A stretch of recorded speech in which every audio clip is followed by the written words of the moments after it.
আসসালামু আলাইকুম রহমতুল্লাহ। প্রিয় লিসেনার্স, ভূত কবল 10তম এপিসোডে আপনাদের সবাইকে স্বাগতম। প্রতিবারের নাই এবারও আমাদের গেস্ট হিসেবে আছেন সুদূর বগুড়া থেকে আগত। ওনার নামটা তিনি প্রকাশ করতে অনিচ্ছুক। ওনার একটি ছদ্মনাম ব্যবহার করছি, মোহাম্মদ আবদুল্লাহ ভাই। আবদুল্লাহ ভাই, আসসালামু আলাইকুম।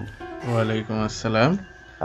আমি উপস্থাপনা হিসেবে আপনাদের ভূত কবল এই 10তম এপিসোডে উপস্থাপনা করছি মোহাম্মদ শাহরিয়ার রহমান তারিক।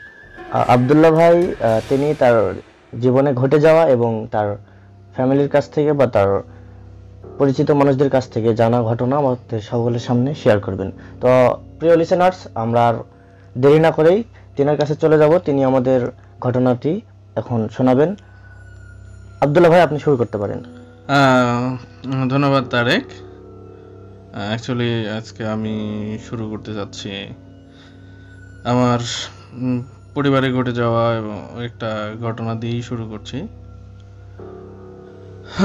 তখন আমি 4 কিংবা 5-এ পড়ি, আর আমার ছোট ভাই এখন স্কুলে যায় না। বলে রাখি, আমার আব্বা একজন হুজুর মানুষ, মসজিদ ইমামতি করতেন, আর পাশাপাশি মানে গ্রাম অঞ্চলে যেই ইয়েটা থাকে আর কি, গ্রাম অঞ্চলে যে পরিবেশটা, হ্যাঁ আচ্ছা। আছে বিভিন্ন যে ভূত বা জিন এর যে আসর পড়ে মানুষকে, সেই ঝাড়ফুঁক করতেন। একদিন রাতে আমি, মা আর আমার ছোট ভাই এক খাটেই শুয়ে আছিলাম, বাবাও ছিল। হঠাৎ করেই রাত আনুমানিক, তখন তো ঘড়ি ছিল না, তো গভীর রাত আর কি, গভীর রাতে আমি দেখি যে তখন গরমের সময় ছিল, মশারি টাঙানো ছিল, মশারির উপরে একটা পুতুল, মানে বিভৎস একটা ফেসের আর কি পুতুল লাফালাফি করতেছে। আসলে এখনো ঘটনাটা মনে হইলে একদম মানে অন্যরকম একটা ফিল হয়, যেটা আসলে বলে বোঝানোর মতো না।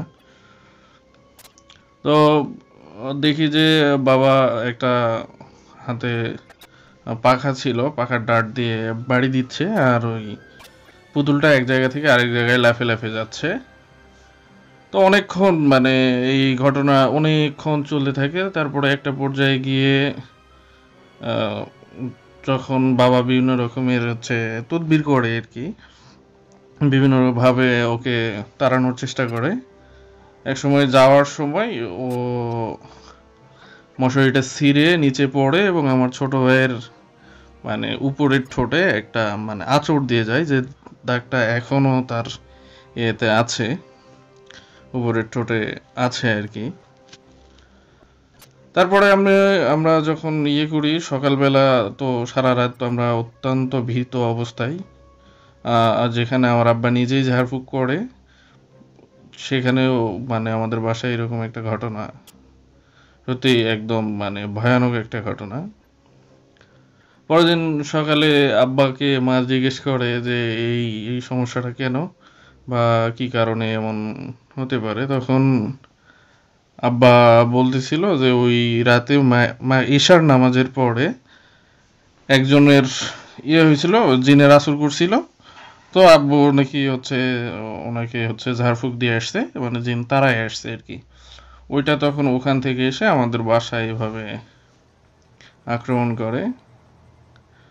এরপরে আমরা পরের রাতেও তখন পুতুল না, মানে মাঝে মধ্যেই বিকট একটা শব্দ হইতো, মানে এরকম একটা শব্দ যে মানে বাচ্চা কান্নাকাটি করতেছে বা এরকম একটা শব্দ আমরা শুনতে পেতাম, কিন্তু বাইরের লোকজন ওভাবে বুঝতে পারতো না বা শুনতেও পারতো না। এই ব্যাপারটা নিয়ে আমরা মানে খুব ভয় কাজ করতো তখন। পাশের গ্রামের এক মৌলবী ছিল, উনি বড় আলেম আমাদের এলাকার। তো পরবর্তীতে আমরা ফ্যামিলি সহ, আব্বা সহ ওখানে যাই এবং ওনাকে পুরো ঘটনা খুলে বলার পরে উনি বাসায় এসে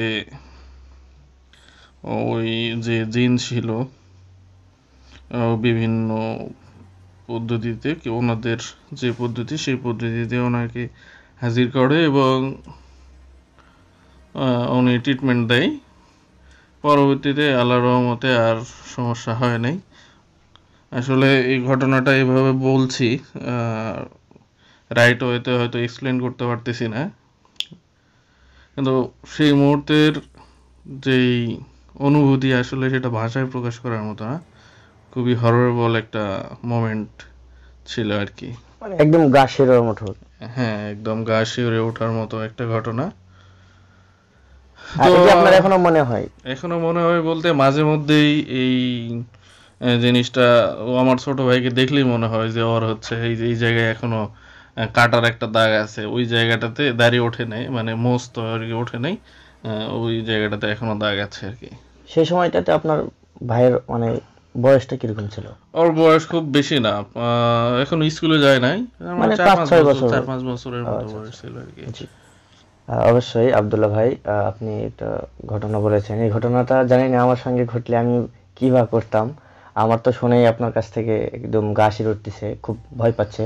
হ্যাঁ, আসলে এরকমটাই, আসলে হ্যাঁ, আমিও অবশ্যই চাই যে অবশ্যই। এরকম ঘটনা যেন কারোর সাথে না ঘটে আর কি। আচ্ছা আচ্ছা, তো আব্দুল্লাহ ভাই আপনি আপনার ঘটনা বললেন, তো পরবর্তী ঘটনা আপনার কাছ থেকে শুনতে চাচ্ছি। পরবর্তী ঘটনাটাও হচ্ছে আমার মানে লাইফেই ঘটে যাওয়া, কারো কাছ থেকে শোনা বা এরকম কিছু না।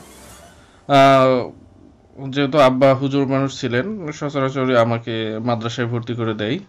আমি ক্লাস 7 পর্যন্ত বাসা থেকেই মাদ্রাসায় যাইতাম। আমার বাসা থেকে মাদ্রাসার দূরত্ব মোটামুটি 1.5 থেকে 2 কিলোমিটারের মধ্যেই ছিল। বাসা থেকেই আসা যাওয়া করতাম। এরপরে ক্লাস 8-এ যখন উঠি তখন পরীক্ষা, বৃত্তি পরীক্ষা ছিল সেই সময়। বৃত্তি পরীক্ষা দিতে হবে। তো হোস্টেলে উঠলাম আমরা অনেকেই, আমি সহ আমার আরও 15-20 জন ফ্রেন্ড ছিল, সবাই মিলে হোস্টেলে উঠি। এটা আমাদের ওই মাদ্রাসার একটা ইয়ে ছিল, যারা বৃত্তি পরীক্ষা দিবে তারা হোস্টেলে থাকবে আর কি। হোস্টেলে থেকে হুজুরের তত্ত্বাবধানে পড়াশোনা করতাম। তো মাদ্রাসায় ওঠার পরে হুজুর একদিন আমাদের ডাকছে, ডেকে বলছে যে এখানে অনেক রকমের ঘটনাই হয়তো বা তোমরা দেখতে পারো, ভয় পাওয়ার কিছু নাই, এখানে অনেক কিছুই ঘটতে পারে। এই হুজুরের কথা শোনার পরে তো একটু কেমন লাগছিল। আমি একবার জিজ্ঞেস করলাম যে অনেক কিছু বলতে কিরকম হুজুর? হুজুর বললো যে কোনো ভৌতিক ঘটনাও দেখতে পারো আর কি, যে ভয় পাওয়ার কিছু নাই, মানে অ্যাবনর্মাল কিছু দেখলে ভয় পাওয়ার কিছু নাই, যদি খুব বেশি ইয়ে হয় তাহলে আমার কাছে চলে আসো। হুজুর থাকতো নিচের তলায়, মাটির বিল্ডিং ছিল, 2 তলা মাটির ঘর। নিচের তলায় এক রুমে হুজুর থাকতো, আরেক রুমে আমাদের এক বিএসসি স্যার ছিলেন, উপরে আমরা ছিলাম 5টা রুমে, 20 জনের মতো। তো একদিন রাতে আমি তখন টয়লেট করতে উঠছি আর কি, প্রস্রাব করতে উঠছি, মোটামুটি আনুমানিক তখন রাত 2:30টার মতো বাজে। ওই সময় আমাদের টয়লেটের পাশে একটা গাছ ছিল, মেহগনির গাছ ছিল, মোটা মেহগনির গাছ, ডালগুলো মোটা মোটা ছিল, অনেক আগের গাছ। তো নিচে আমি যখন প্রস্রাব করতে গেছি, টয়লেটে গিয়েছি, তখন কোনো সমস্যা বুঝতে পারি নাই বা কোনো কিছুই বুঝতে পারি নাই। যখন উঠবো, মাটির সিঁড়ি ছিল, বাইরে থেকেই 2 তলায় ওঠা যাইত। তো সিঁড়ির পাশে যেহেতু গাছটা ছিল, হঠাৎ করে দেখি যে বড় একটা ডাল একদম ভেঙে নিচে পড়ছে। আমি প্রথমে ভয় পাই নাই, ভাবছি হয়তো ঝড় উঠছে, ঝড়ের কারণে এরকম হয়েছে। তো পরে খেয়াল করে দেখি আশেপাশের কোনো শব্দ নাই, কিছু নাই, কোনো মানে বাতাসও নাই, হঠাৎ করে ডাল ভেঙে পড়ছে এবং মোটামুটি একদম সিঁড়ির কাছে এসে পড়ছে। আহ, পাতাগুলো যেমন মনে হচ্ছিল যেন আমার পায়ে বাড়ি লাগতেছে, এরকম একটা অবস্থা। আমি প্রচন্ড ভয় পেয়ে যাই এবং যেহেতু আগে এরকম আমাদের পরিবারের সাথে আরো ওই যে যেটা বললাম একটা ঘটনা ঘটছে, আমি বাড়ি থেকে বের হয়ে আসছি, সেই সময় হচ্ছে আমার বাড়ি হুজুর এসে বেঁধে দিয়েছিল আর কি, ওই যে আলেম। তারপর থেকে তেমন কোনো ঘটনা ফেস করি নাই, যেহেতু এখানে আসছি হঠাৎ করে মাদ্রাসায়, হয়তো বা বাসা থেকে আসার পরে এই সমস্যা হতে পারে। প্রচণ্ড রকমের ভয় পেয়ে দৌড়ে হুজুরের কাছে গেছি, হাঁপাইতে হাঁপাইতে একদম যে মানে সবচেয়ে বেশি ভয় লাগছে যে কোনো ঝড় নাই, কিছু নাই, হঠাৎ করে ডাল ভেঙে পড়ছে এবং ডালগুলা পাতাগুলো মনে হচ্ছে আমার পায়ে বাড়ি লাগতেছে, এরকম একটা সিচুয়েশন। হুজুরের কাছে দৌড়ে গেলাম, গিয়ে হুজুরকে ডাক দিলাম। হুজুর খুলে মানে দরজা খুলে আমাকে দেখে বলে কি হয়েছে। আমি বললাম যে এরকম ঘটনা হুজুর, এরকম ডাল ভেঙে পড়ছে এবং মানে ব্যাপারটা আমার কাছে অ্যাবনর্মাল মনে হচ্ছিল। তো হুজুরকে ডেকে নিয়ে সিঁড়ির কাছে এসে দেখি আসলে কোনো ডাল ছিল না ওখানে, গাছ যেমন তেমনই আছে। তো ওই ঘটনাটা আসলে পরে হুজুরের কাছ থেকে আরো করে নিই, তদবির করার পরে পরবর্তীতে আমি মাদ্রাসায় যতদিন ওই বিল্ডিংয়ে ছিলাম তেমন কোনো ঘটনা আমার সাথে ঘটে নাই আর কি। তো ওইটা একটা ঘটনা ছিল যেটা মানে গভীর রাত আর এরকম ঘটনা, আসলে খুব ভৌতিক একটা অবস্থা ছিল আর কি। এই আর কি ডাইরেক্ট। আসলে বিষয়টা যে এমন যে হবে আপনার সঙ্গে, আমি তো আপনার ঘটনাটি শুনছি আর আমার গলা তো মনে করেন যে রীতিমতো শুকিয়ে যাওয়ার মতো অবস্থা। তাহলে জানি না আপনার ঠিক কেমন হয়েছিল অনুভূতিটা। আর একদম আপনি তো তখন খুব একটা বড়ও না, না, খুব ছোট বড় না, ছিলেন। ক্লাস 8 এ, মানে খুব বেশি হ্যাঁ, বড় খুব না। একটা বড় না। তো এই আমার তো বয়সে এসে আমার যেমনটা মনে হচ্ছে, আমার তো গলা শুকানো শুকানো অবস্থা। ঠিক আপনার ওই সময়টা কেমন হয়েছিল? আর বিশেষ করে মাদ্রাসা লাইফে এরকমটা বেশি হয়। তো আমার গলা শুকিয়ে গেছিল, হুজুরের ওখানে গিয়ে হুজুরকে ডেকে প্রথমে পানি খাওয়া লাগছিল, এরকম একটা অবস্থা আর কি। হ্যাঁ। পরের দিন, পরে একদিন ছুটির সময় আর কি, ছুটির দিন শুক্রবারে ঈশান নামাজ পড়ে হুজুরের কাছে, হুজুর ডাকছিল আমাকে, গেলাম। হুজুরের দেশের বাড়ি হচ্ছে, দেশের বাড়ি বলতে গ্রামের বাড়ি নোয়াখালী। তো অনেক বুজুর্গ মানুষ, ওনারা ওখান থেকে আমাদের এলাকায় আসতেন এবং ওই মাদ্রাসার প্রায় প্রতিষ্ঠা লগ্ন থেকেই এখানে ছিলেন আর কি। ইসলামের দাওয়াত দিয়েছেন এলাকায়, আর মানুষকে ইসলামের পথে আহ্বান করতেন এবং ওই প্রতিষ্ঠানের সাথে ওতপ্রোতভাবে জড়িত ছিলেন আর কি। তো হুজুর ডেকে আমাকে বলছে যে ভয় পাওয়ার তেমন কিছু নাই, আসলে এরকম ঘটনা জীবনেও অনেক ঘটে গেছে আমার এখানে দেখায়। তো তিনি কয়েকটা গল্প বলছিলেন, তার মধ্যে একটা হচ্ছে এরকম যে যে হোস্টেল ছিল বা আমরা বোর্ডিং বলি আর কি, বোর্ডিং এর ছেলেপেলেদের মধ্যে একটা টেন্ডেন্সি ছিল আর কি, উৎসব মুখর টেন্ডেন্সি, যে যেখানে মাহফিল হোক ওখানে সবাই দল বেঁধে যাইতো, আবার দল বেঁধে চলে আসতো আর কি। তো মাহফিলে ওয়াজ শোনা তো বড় কথা না, বড় কথা হচ্ছে যে এই যাইতে গ্যাদারিং, আসতে গ্যাদারিং, আর মাহফিলের পরে যে তাবারক দিত আর কি, বিরিয়ানি, সেই বিরিয়ানি খাওয়াটাই হলো মূল উদ্দেশ্য আর কি। তো ওই ঘটনা, কয়েকজন ফ্রেন্ড ওরা একটা রুমে থাকতো, তার মধ্যে 4 জন মেবি, হ্যাঁ 4 জনের কথাই বলছিল। 4 জন একটা রুমে থাকতো। তো একদিন মাহফিলে গেছে, তো ওই একটা ছেলে, ওনার নাম মেবি জব্বার ছিল আর কি, জব্বার নামই ডাকতো, সেটাই বলছিল। তো ওই জব্বার এবং ওর আরও 3 জন ফ্রেন্ড মিলে 4 জন একটা রুমে থাকতো।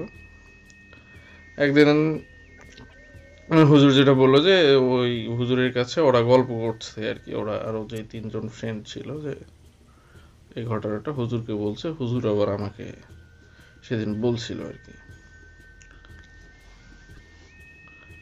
তো একদিন মাহফিলে গেছে ওরা কয়েকজন ফ্রেন্ড মিলে, যাওয়ার পরে আসার সময় ওই জব্বার নামের ওই ছেলেটা ছিল না, ওকে দেখতে পায় নাই। তো ওরা এসে ওকে রেখে আসছে, বা ওরা ভাবছে হয়তো ওই পড়ে আসবে বা এরকম কিছু। এরা এসে রুমে শুয়ে পড়ছে, ভিতরে সিটকি লাগাই দিয়ে আছে। পরের দিন তো মাদ্রাসায় যেহেতু হুজুর থাকতো, ফজরের নামাজ আর কি, ফজরের নামাজের সময় হুজুর ডাকছে, দেখে যে ওরা সবাই উঠে দেখে যে ওর বেডে শুয়ে আছে। এরা তো অবাক, যে ও সিটকি লাগাই দিয়ে ঘুমাই গেছে, অথচ ও ভিতরে কেমনে আসলো। এদের মনে একটু কনফিউশন ঢুকছে। পরপর এরকম ঘটনা মাঝে মধ্যেই আর কি ঘটতো আর কি। ওরা যেটা বলছে যে দেখা যাচ্ছে যে রুমে সিটকি লাগাই দিয়ে থাকলেও কোনো মাধ্যমে ও ভিতরে ঢুকে শুয়ে থাকতো বা এরকম কিছু। একদিন এরা বুদ্ধি করে যে শালা কেমনে এই ঘটনা ঘটে, দেখি তো আমরা। আবার একদিন এক মাহফিলে গেছে, আসার সময় ওকে ইচ্ছা করেই ওকে পাশ কেটে ওরা ছেড়ে চলে আসছে। আসার পরে সেই সময় তো ইয়ে ছিল আর কি,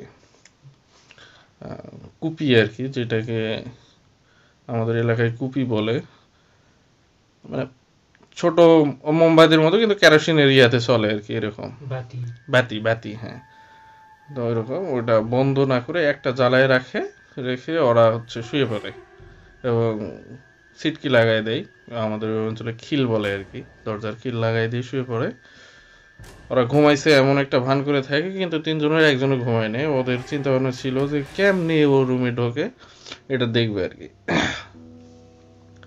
তো ব্যাপারটা হচ্ছে এরকম যে দরজাটা ছিল হচ্ছে পূর্ব দিকে, আর একটা জানালা ছিল ওই রুমটার হচ্ছে আহ, উত্তর দিকে। তো রুম থেকে জানালার, ওই দরজা থেকে জানালা মোটামুটি 10 থেকে 12 হাতের একটা দূরত্ব ছিল। মানে ঘুরে আসলে এরকমই হবে, বা 10 হাত না হইলেও 8 হাতের মতো একটা দূরত্ব।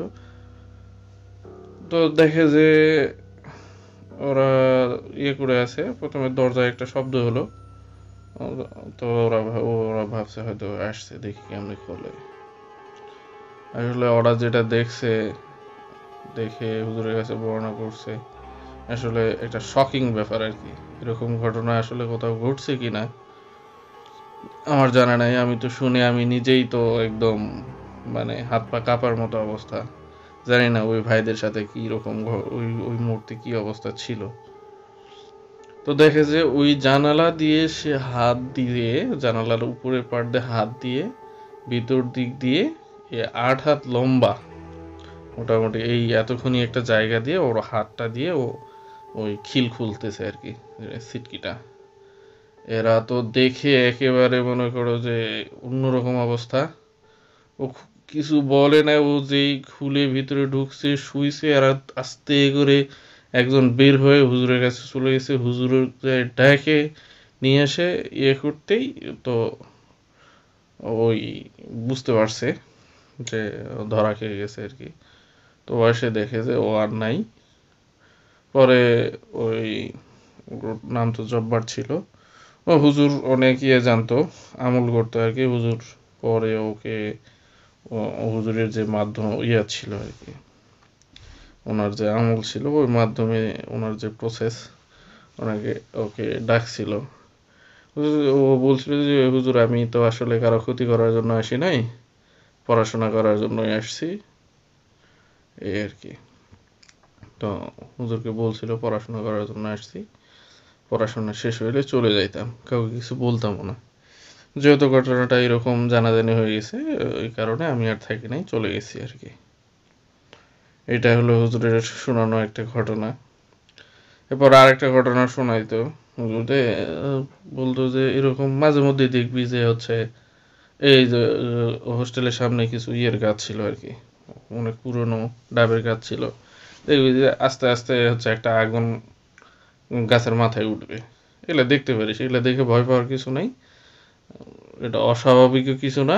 তো দেখতে পাইলে তোর কিছু করারও দরকার নাই, আস্তে করে রুমে ঢুকে যাবি, যে তোর নিজের মতো করে কাজ করবি, যে কাজ করতে আসছিলি বা যে কাজ করার জন্য বের হয়েছিস বা ইয়ে করছিস সেটা করে রুমের মধ্যে চলে যাবি। আর ঢেল ঢুল বা ওদেরও ভয় দেখানোর দরকার নেই, বা তোরও ইয়ে করার দরকার নেই। এরকম একটা ঘটনা। এরপরে আরেকটা ঘটনা ছিল, ওখানে লাইট গার্ড ছিল একজন। লাইট গার্ডে সচরাচর আব্বাজান বলেই ডাকতাম আমরা, মুরব্বী মানুষ। তো ওনার ছেলে, এটা মোটামুটি আমি ওই মাদ্রাসায় ফাজিল পর্যন্ত পড়াশোনা করছি, তখন এটা হয়তো ফাজিল ফার্স্ট ইয়ারের দিকে হবে হয়তো। ওনার ছেলেও তখন ইয়ে করতো আর কি, ওখানে মাদ্রাসায় পড়াশোনা করতো। তো ওনার ছেলের কাছ থেকে শোনা ঘটনা আর কি, যে একদিন উনি মানে ওই লাইট গার্ড আব্বাজান বাজারে গেছে, বাজার থেকে এসে ওই ভাইয়ের নাম ছিল মোত্তাকিন, মোতায়েন ভাইকে সঙ্গে নিয়ে একসাথে বাসায় যাবে আর কি। মোতায়েন ভাই এক জায়গায় বসে আছে, আমাদের মাদ্রাসার 2টা গেট ছিল, একটা পকেট গেটে বসে আছে। মাগরিবের পরে যেহেতু গেছে, এসার আগে আসবে আর কি, বা এরকম সময়, এসা এখনো আজান দেয় নাই এরকম সময়। তো মোত্তাকিন ভাই আমাদের সিনিয়র ছিল, বসে আছে। তো উনি মাঝে মধ্যেই এদিক ওদিক তাকায় বা ইয়ে করতে, হঠাৎ করে দেখে তার বাম দিকে বিশাল বড় এক মানে মিষ্টি কুদু আর কি, মিষ্টি লাউ, মানে ও ভাইয়ের যে বসে আছে ওই ভাইয়ের মাথা পর্যন্ত হয়ে থাকবে এত বড় এক মিষ্টি লাউ ভাইয়ের কাছে বসে আছে। উনি আস্তে করে চোখ নিয়ে যায়, দেখে যে এত বড় লাউ, ওনার তো ভয়ে অবস্থা খারাপ। আবার ঘুরছে এদিকে, আবার দেখে আছেই। এরপরে ভাই উঠে দৌড়ে ওই হুজুরের কাছে আসছে, এসে হুজুরে বলছে যে এরকম ব্যাপার হুজুর, ওখানে এরকম ছিল। হুজুর বলছে না, তুই হয়তো ভুল দেখছিস। তো পরে গিয়ে দেখে যে ওখানে আসলে লাউটাও কিছু নাই। পরে হুজুর ওকে বলছিল যে ভয়, তোকে হালকা একটু ভয় দেখানোর জন্যই ছিল, ওই সন্ধ্যার পরে এই বাউন্ডারির বাইরে যেন বসে না থাকে কেউ, হুজুর আগেই বলে দিয়েছিল ওটা বাউন্ডারির বাইরে ছিল, এই জন্য ভয় দেখাইছে আর কি। এরকম অনেক ঘটনাই আছে আর কি, যেগুলো হুজুরের কাছ থেকে শোনা। এই আব্দুল্লাহ ভাই, আমি আপনাকে এখানে একটু থামাচ্ছি, যে আমরা একটা বিষয় ক্লিয়ার হতে চাচ্ছি, সেটা হচ্ছে আসলে সেখানে লাউ কেন দেখানো হলো? সেখানে তো মানে ভয়ঙ্কর অন্য কিছু দেখানো হতো, অন্য কিছু থাকতে আরো অনেক তো দেখাতে পারতো, সেগুলো না দেখিয়ে লাউটাই বা কেন দেখালো? এটা নিয়ে যদি আপনি একটু বিস্তারিত ঘটনাটা বলতেন। আসলে আপনার কাছে মনে হচ্ছে যে এটা লাউটা হয়তো ভয়ঙ্কর কিছু নয়। অ্যাকচুয়ালি ওই মুহূর্তে আহ, আমরা ফার্স্ট ইয়ারে পড়ি, ফাজিল ফার্স্ট ইয়ারে, ভাই থার্ড ইয়ারে মেবি। তো ভাই ওখানে বসে আছে, ঠিক ভাইয়ের সমান বসে থেকে যতটুকু হাইট হয় মোটামুটি, মনে করেন যে 2 ফিট বা 2.5 ফিট উঁচু, 2 ফিট 2.5 ফিট উঁচা একটা লাউ যদি আপনার সাথে এসে এখানে বসে, আর আপনি যদি দেখতে পান অন্ধকারের মধ্যে ওখানে লাউ, আমার মনে হয় যে কি অবস্থা হবে তখন আপনি বুঝতে পারবেন আর কি। যদি আপনার সাথে ঘটে যেত হয়তো ইয়ে হতো। পরবর্তীতে হুজুরের কাছে যাই, হুজুর বলে যে আসলে তেমন কিছু না, ও একটু দুষ্টামি করার জন্য ওই রকম করছে আর কি, একটু ভয় দেখানোর জন্য আর কি। তবে এটা ঠিক যে মাদ্রাসায় যখন আমরা ছিলাম মাঝে মধ্যে এরকম ঘটনা দেখতাম, কিন্তু কারো কোনো ক্ষতি করছে এরকমটা নাই, ক্ষতি করছে বা ইয়ে হয়েছে এরকম কোনো কিছু ঘটে নাই আর কি। মানে ক্ষতি করতো না ক্ষতি সবসময়। করতো না, মাঝে মধ্যে ভয় দেখাইতো আর কি, ভয় হ্যাঁ। দেখাইতো এমন ভয় মনে হতো প্যান্ট ভরাই দিত আর কি। মানে যে আমরাও তো একটু মানে দুষ্টু টাইপের ছিলাম, তো মাঝে মধ্যে ওই দুষ্টামি করতাম বা ইয়ে করতাম, তখন দেখা যাইতো যে একটা ভয় ধরায় দিত আর কি। আর এই সময়টাতে দুষ্টুমি হয়, হ্যাঁ, মানে এটা দুষ্টুমিরই এটা তো সময়, হ্যাঁ দুষ্টুমি তো হয়। দুষ্টামির সময় আর কি। আর আহ, এগুলো বিষয়ে অনেক সাহসী হলেও কিছু কিছু ক্ষেত্রে ভয় লাগে অবশ্য। হ্যাঁ, এই এই কথাটা যখন বললেন আমার আর একটা ঘটনা মনে হইলো, মানে সাহস বা দুষ্টামি যেটাই বলেন না কেন, মাদ্রাসা মানে হোস্টেল বন্ধ হয়ে যেত হচ্ছে রোজার ঠিক 1 তারিখে, মানে আগের দিন আর কি। আহ, তো পুরা রোজা রমজান মাস তো মাদ্রাসা ছুটি থাকতো, হোস্টেলও বন্ধ হয়ে যেত। আমি কি করতাম, আমি তো তখন হোস্টেলের ওই যে ইয়ার মনিটরের দায়িত্বে ছিলাম। আমার রুমটা ছিল তখন বাইরে আর কি, বাউন্ডারির বাইরে 3টা রুম ছিল। একটা রুমে পুরা রুম হচ্ছে চাল ডালে ভরা থাকতো আর কি, প্রায় 150-র মতো স্টুডেন্ট থাকতো পুরা হোস্টেল জুড়ে, 150 সিট ক্যাপাসিটি ছিল। তো অনেকগুলো চাল থাকতো, লিল্লা বোর্ডিং ছিল। তো আমি থাকতাম আর কি। তো আমার বাসা থেকে রাস্তা দিয়ে মাদ্রাসা যাইতে হচ্ছে 1.5 কিলো থেকে 2 কিলো, কিন্তু যদি মাঠ ভেঙে যায় তাহলে হাফ কিলো থেকে একটু 700-800 মিটার হবে হয়তো বা এরকম, খুব বেশি সময় লাগতো না, 10-12 মিনিট সময় লাগতো রাস্তা দিয়ে। তো ওইখানে বর্ষার সময়, সেই সময়টা বর্ষার সময় আমি বাসায় আসছি, এসে ইফতার করে রাতের খাবার খেয়ে শেষ রাতের খাবারটা বেঁধে নিয়ে যাইতাম আর কি, টিফিনে করে। ওই দিন আসছি, এসে মনে হইলো যে না আজকে রাস্তা দিয়ে যাবো না, একটু রাত হয়েছে, মাঠ দিয়ে ভিতর দিয়ে চলে যাই। তো মাঠ দিয়ে যাচ্ছিলাম, সে বর্ষার সময়, তো ইয়ে ছিল আর কি, মানে ড্রেন ছিল, ডিপের ড্রেন, ড্রেনটা পার হতে যাচ্ছিলাম তখন শুরুর দিকে, মানে ওইটা কত সাল হবে 2012 সাল বা এর কাছাকাছি স্মার্টফোন আসছে আর কি। তখন একটা ফোন ছিল আমার হাতে, ফোনের যতটুকু টর্চ হয় ওইটা দিয়ে আসছিলাম।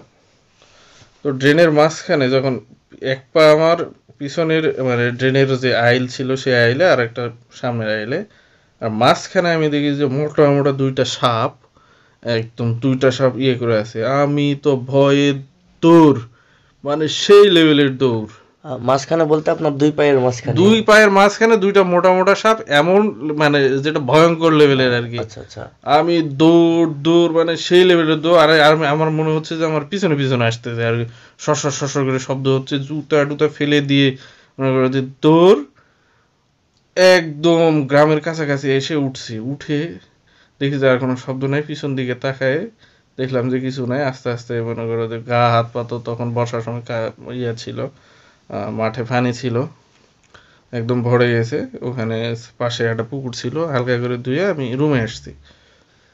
রুমে এসে ফ্রেশ হইলাম, ফ্রেশ হওয়ার পরে জানালা খুলতে যাব, মানে জানালা যেহেতু বাইরে, বাইরে ওই যে রুমের পাশে ওটা মাঠ ছিল, জানালা খুলতে যাব, দেখি জানালার পাশে ওই রকম আরো দুইটা সাপ ওইরকম ইয়ে করতেছে, উল্টা পাল্টা করতেছে। লাইট ছিল ওই যে উপরে, একতলা ইয়া টিনের, বাট উপরে একটা লাইট ছিল যে আশেপাশে দেখা যাইতো। দেখি যে এই অবস্থা, আমার তো প্রচন্ড ভয় লাগলো। ওই সময় তো হুজুরও নাই, হুজুর চলে গেছে বাসায়। আমি আর লাইট গার্ড থাকতো শুধু ওখানে ভিতরে, আর আমি বাইরে, এই দুইটা লোক ছিলাম পুরা মাদ্রাসা জুড়ে আর কি। আমি খালি লাইট গার্ড, ওই যে আব্বাজানকে বললাম যে আব্বাজান এরকম অবস্থা, রে তাহলে তোমার তো আজকে ভয় দেখাইছে আর কি, তো চলে যাও, বাসায় যাও, থাকো না। আমি ভয়ে ভয়ে লাইট, ওই আব্বাজানের কাছ থেকে একটা টর্চ নিলাম, মোবাইল দিয়ে তো অল্প আলো, টর্চ নিয়ে যাচ্ছিলাম, রাস্তা দিয়ে আসতেছি। একটা পাশে একটা গোরস্থান ছিল, ওই গোরস্থানের ওখানে এসে দেখি যে বাম দিক থেকে ডান দিকে একটা সাপ পার হয়ে যাচ্ছে। আমার তো তখন আরো অবস্থা খারাপ, আমি ওখানে আস্তে করে দোয়া টোয়া পড়তেছিলাম, পড়ার পরে সাপ পার হয়ে গেল। আমি ওখান থেকে দৌড় দিছি, এক দৌড়ে বাসায় চলে আসছি। এসে তখন মানে একদম আমার অবস্থা খারাপ। আব্বাকে বললাম, আব্বা আবার হাসতেছে আর কি। আমি বলছি যে, আমার অবস্থা খারাপ হয়ে যাচ্ছে আর আপনি হাসতেছেন, এটা হইলো? হয়তো আরে কিছু ক্ষতি করেনি তো, তো তোমাকে ভয় দেখাইছে। কি করছো তুমি আজকে, নামাজ পড়ছো? না এখনো নামাজ পড়ি নাই। আব্বা হাসে বলছে ঠিক আছে, যাই নামাজ কালাম পড়ে শুয়ে পড়ো। এটাই হলো একটা সবচাইতে বেশি ভয় লাগছে আমার জীবনে, যে আমার সামনের পা এবং মানে পিছনের পা মাঝখানে দুইটা বড় মোটা মোটা সাপ মানে শুয়ে আছে, যেটা আমার ধাপ ফেলার পরে আমার পিছে তাড়া করছে। ও আচ্ছা, এখানে আপনার বাবা হাসলেন কেন? এটা কি আপনাকে পরে বিস্তারিত বলেছিলেন? যে আসলে পরে যেটা বলছিল, পরে বলতে আমি তখনই বলছি যে এটা আসলে সাপ ছিল না, তোমাকে ভয় দেখানোর জন্য ওই জিন, মানে আপনাকে শুধু এটা ভয় হ্যাঁ, দেখাচ্ছে আর কি। ভয় আচ্ছা দেখানোর জন্য আচ্ছা। এই কাজ করছে আর কি। এই হলো আসলেই মনে করো। আপনার সঙ্গে পূর্বে অনেক কিছুই ঘটে গেছেন, যেটা আমাদের সঙ্গে বা আমার সঙ্গে যদি ঘটে যেত তাহলে আমি কি করতাম, আমি তো আপনার আইডিয়া তো। আপনার কাছ থেকে যে ঘটনাগুলো শোনার পর আসলে আমার গাটা শিউরে উঠছে এবং খুবই একটা ভয়ঙ্কর ঘটনা বলছেন আপনি। তো আব্দুল্লাহ ভাই, আরো কি আপনার কোনো স্টোরি বা ঘটনা শুনতে পারি আমরা?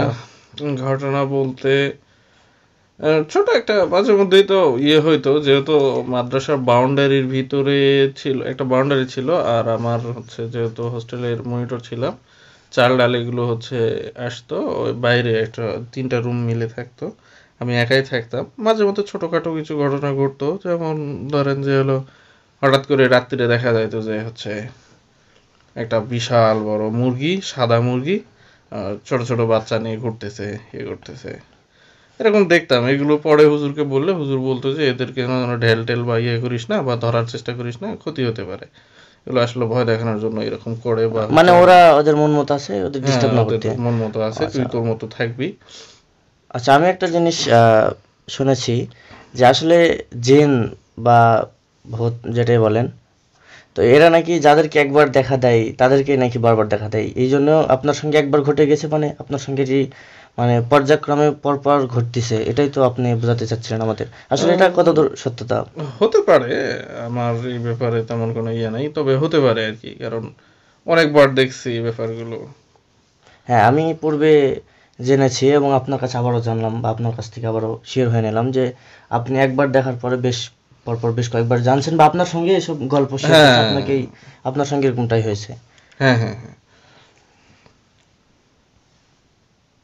হ্যাঁ, আমি এই বিষয়টা শুনেছি যে আসলে একবার মানে যার সঙ্গে এটা দেখা দেয় বা যার সঙ্গে ঘটে, পর্যায়ক্রমে পরপর তার সঙ্গেই ঘটে। তো এরকম কোনো ছিল নাকি আপনাদের পরিবারের সঙ্গে বা আপনার সঙ্গে?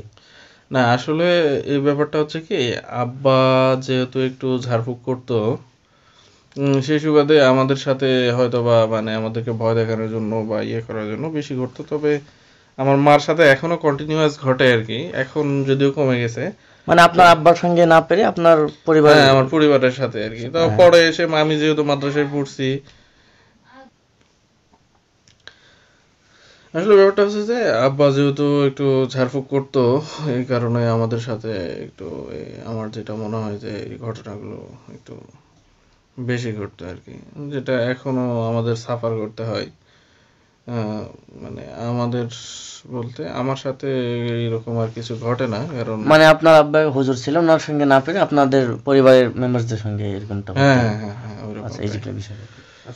আমার সাথে পরে তো আমি ওই হুজুরের থেকে আমার একটা জেদ ছিল যে হুজুর আমলগুলো শিখবো, যে হাতে এই ব্যাপারগুলো যেন আর আমার সাথে বা না ঘটে আর কি।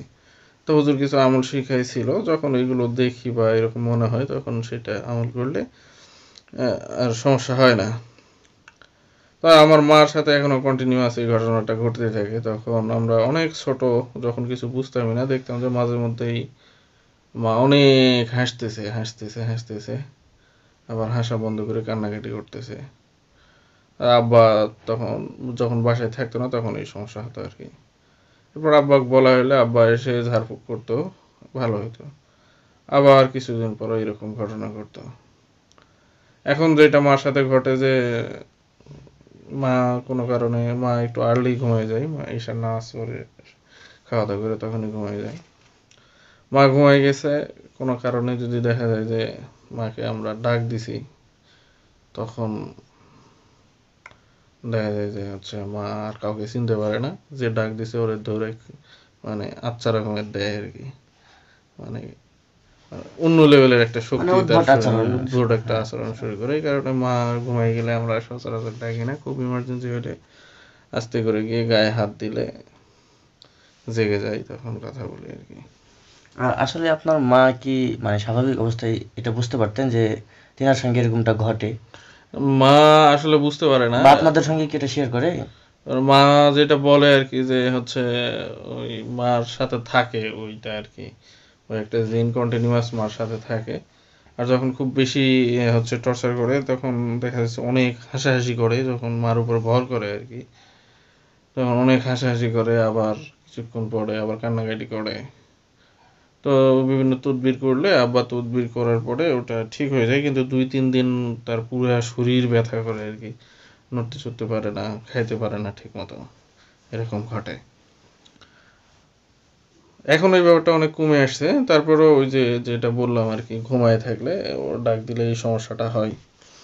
তো আব্বা বলে যে ওই দিন মার কাছে এখন আসতে পারে না, কিন্তু আশেপাশেই থাকে। তো ক্ষতি করে না, মার কোনো ক্ষতি হয়নি, করে নাই এখন পর্যন্ত, কিন্তু মাকে কেউ টর্চার করলে বা মাকে বিরক্ত করলে ওরও বিরক্ত লাগে, এই কারণে ওই এই সমস্যাগুলো করে আর কি। এটাই হচ্ছে এখনো কন্টিনিউয়াস ঘটে যাওয়া আর কি ঘটনা।